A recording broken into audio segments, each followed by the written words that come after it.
Yo, what's up guys? This is Eugene and Cotabato City, and this is a big shout out to Beatbox Allstars, and this is gonna be a tutorial on whistle.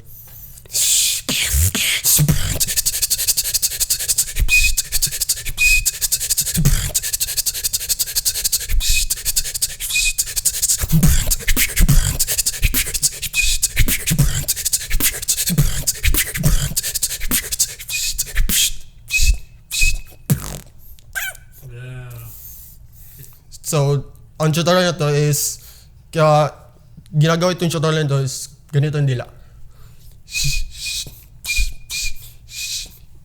Yung sa gitna ng dila nyo, and yung sa nito, sa taas ng sa ngipin. So, ito yung dila nyo. Imagine ito yung dila nyo, ito yung sa gitna. So, dito yung dadaan yung hangin. Dito sa portion na to. Yan. So, simple lang. Itutulak nyo lang outward. So yung hangin na dumadaan sa dila, dito sa gitna dumadaan.